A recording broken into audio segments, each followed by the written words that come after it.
As the 2023 general elections draws closer with each passing day, the critical and fundamental issue of national security will continue to lead the conversation as citizens make rightful demands for a safer Nigeria. Perhaps is why the Chief of Defense Staff, General Lucky Rabo, has been explaining the efforts of the military to secure the country, and he did that in the latest presentation at the Nigerian Institute of International Affairs. That presentation is our focus on this episode of the program. Thanks for joining us. I'm Jeffrey Uzongo.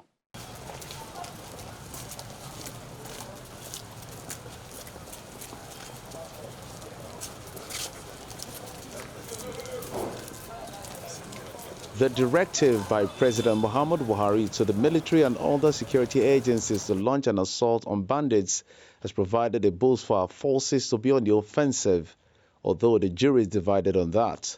I have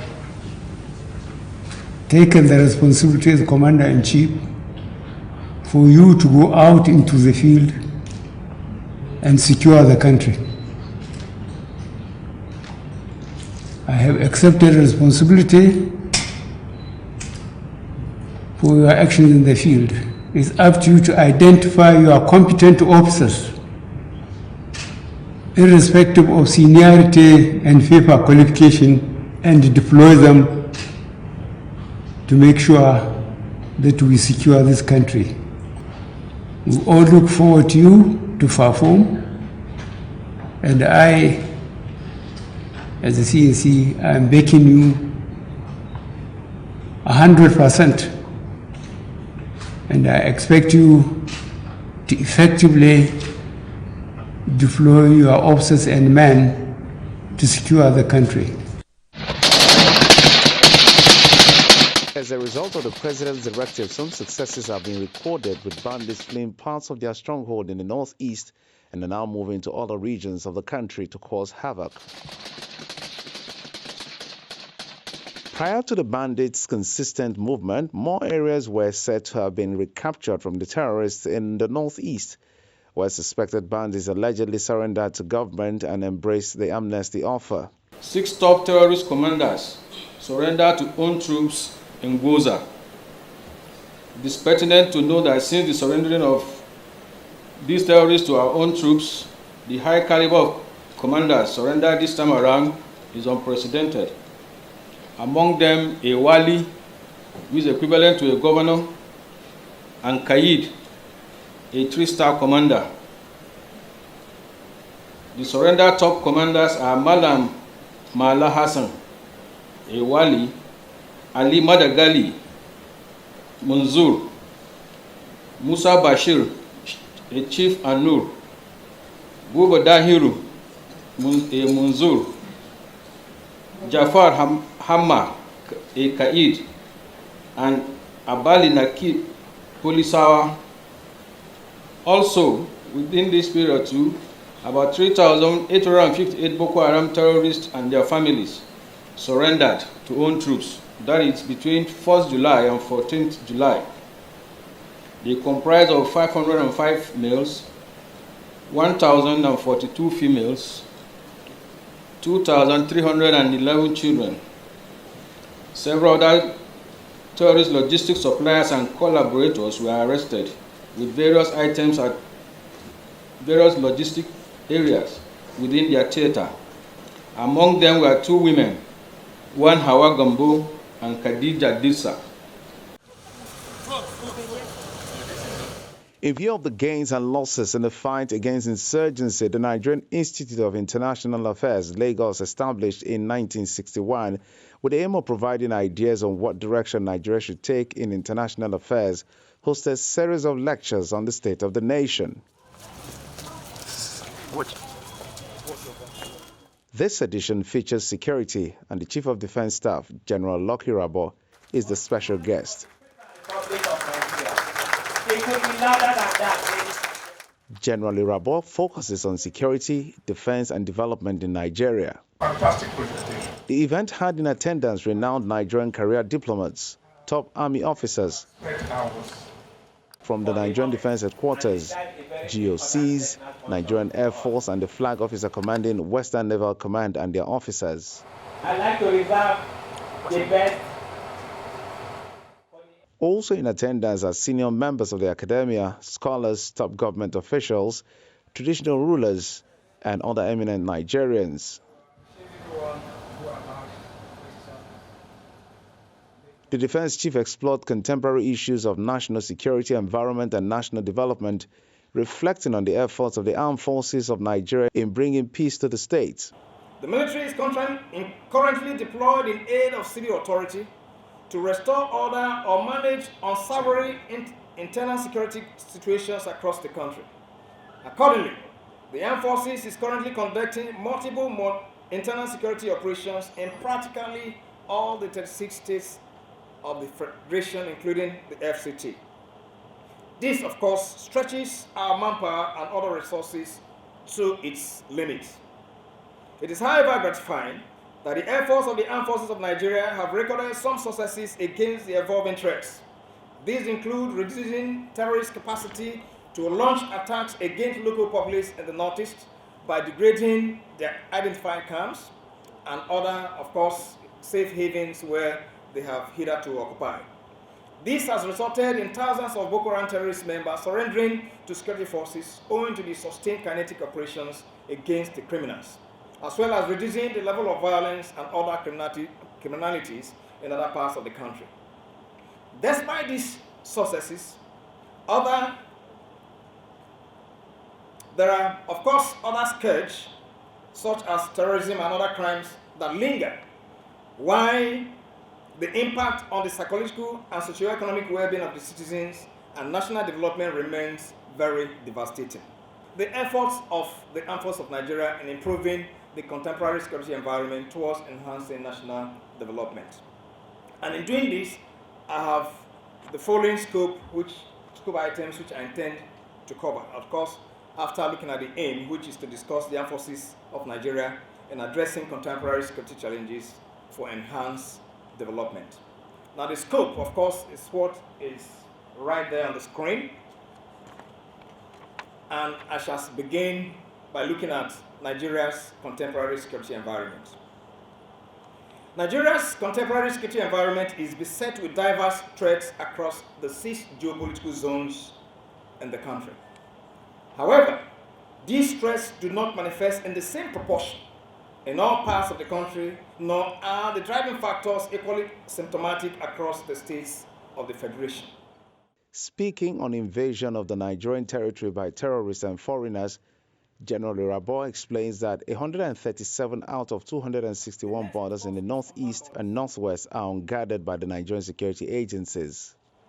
Our borders are largely unmanned.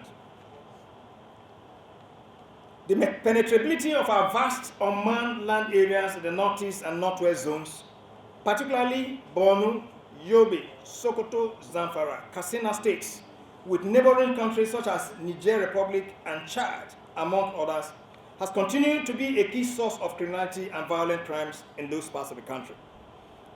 The porous nature of the borders make them a veritable inlet through which terrorists and bandits enter the country to commit mayhem.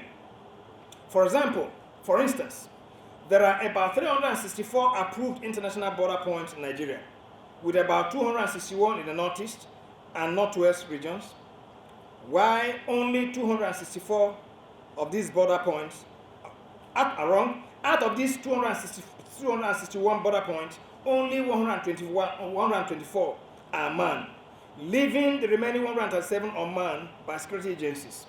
Intelligence suggests that violent non-state actors are using some of these unmanned border points to move freely from countries into Nigeria undetected to cause mayhem.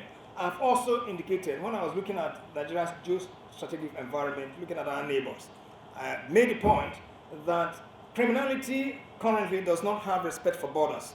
So if we were to, contain what is within our national borders, our national boundary, then we must be mindful of the entry points. But here we are, our borders remain largely unmanned, so anyone can easily walk into Nigeria, so criminals can crisscross and so on and so forth. But of course, there are actions that are being undertaken to see that we improve on the setting, but the reality is that a good number of course, a large part of our borders remain unmanned.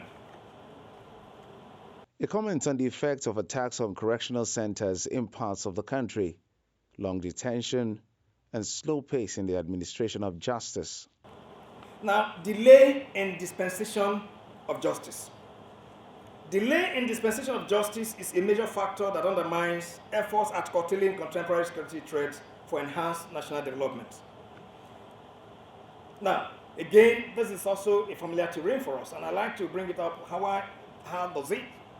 Now, every one of us is aware of the jailbreaks that we've had across the country, and the recent being in Uje, wherein reports were made that at least not less than 64 of the terrorists, those who were awaiting trial, were released. Now, the point is, a good number of those escapees have been in detention or are awaiting trial for well over 4 to 5 years. Now that, of course, does not also augur well for our digital system. Whereas, of course, the Attorney General is doing something to see how the institution can get better in terms of reviewing the procedures, the administration of justice can be improved upon. But it bears repetition to say that here that it is a challenge that whoever has input to make in this review process, please make available what your thoughts are in order for us to be able to find a way around it. What indeed I'm advocating is that the digital process, of course, the review of the digital process should be able to, make for better or speedy dispensation of justice, so that within a time frame we should be able to conclude, criminal, cases. Terrorist cases must be, and in terms of timeline, must be defined for the conclusion of those cases, and then punitive measures for, erring digital officers who may, of course, in one way or the other have, compromised in whatever form, so that when punitive measures, of course, very stern punitive measures are meted out to them, then, of course, it also adds up to cleaning up the system and ensuring that we have, a more secure environment, which, of course, dovetails to the much desired national development. The lecture also brings into focus the efforts of the military in curtailing contemporary security threats towards enhancing national development while improving the contemporary security challenges. Current trends in global environment indicate different levels of threat factors that have resulted in more diverse and often violent conflicts, wars, and catastrophes with great impacts on mankind. These new phenomena include rapid population growth, a growing cyber awakening in which perceptions of inequality and other grievances are heightened, and ideological extremism driven by religion or ethnic differences. Others include variations in global climatic conditions, which trigger humanitarian crises leading to conflicts, international terrorism, rise of a new wave of ultra-nationalism that are essentially borderless, and head pandemics such as the COVID-19, which were yet to come out, among several others. The environment, therefore, aptly fits into the description of volatile, uncertain, complex, and ambiguous narrative, which, of course, by day, they are becoming more compelling. These contemporary threats have the propensity to undermine national security and development. They are global in ramification and endemic in character. The security platform is necessary for you to be able to attain it. Reviewing the Nigerian geostrategic environment and the role of some state and non-state actors in national security, it says the precarious situation has led to the volatility in the West African states, resulting to poor ranking on critical baseline data, which leads to poor global index. Challenges militating against armed forces of Nigeria's effort in tackling contemporary security threats towards enhancing national development are Nigeria's geostrategic environment, the unmanned borders, delay in the dispensation of justice, politicization of security issues, among several others. But I've chosen to discuss these few challenges. Now, the geostrategic environment.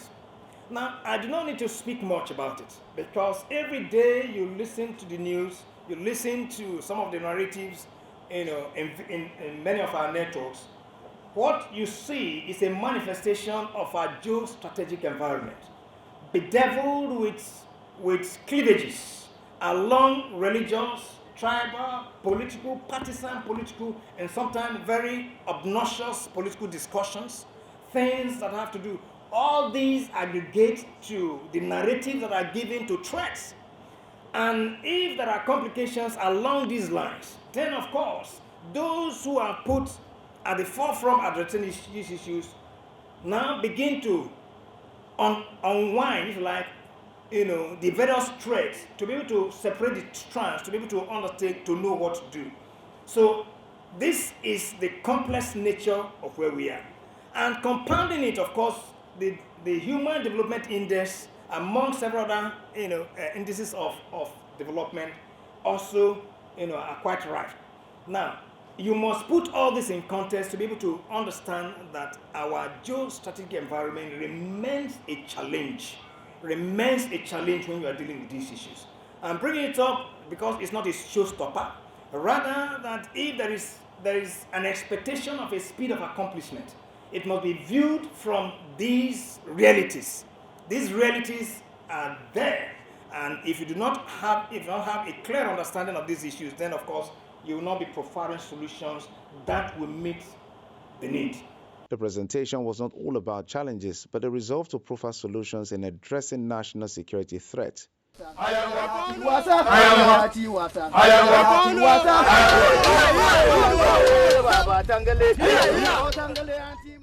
General Irabor believes in a more professional armed forces capable of meeting the constitutional obligation with bold military action against threats, managed by interagency cooperation and increased emphasis on non-kinetic operations. The military is currently deployed in aid of civil authority to restore order or manage unsavory internal security situations across the country. Accordingly, the Armed Forces is currently conducting multiple internal security operations in practically all the 36 states of the Federation, including the FCT. This, of course, stretches our manpower and other resources to its limits. It is, however, gratifying that the efforts of the Armed Forces of Nigeria have recorded some successes against the evolving threats. These include reducing terrorist capacity to launch attacks against local populace in the Northeast by degrading their identified camps and other, of course, safe havens where they have hitherto occupied. This has resulted in thousands of Boko Haram terrorist members surrendering to security forces owing to the sustained kinetic operations against the criminals, as well as reducing the level of violence and other criminalities in other parts of the country. It says all of this can only be achieved when Nigerian public sees the issue of national security and development as everyone's business. There's no reason why you as an individual cannot give information as to what you see around you that does not appear right. There's no reason for you not to give support to the police, to men and women of the armed forces, to other security agencies, as to what you observe around you. There's no reason why you cannot, understand when there are measures that have been instituted, rather than see from the negative, for you to begin to see the positive, that are tied to that policy.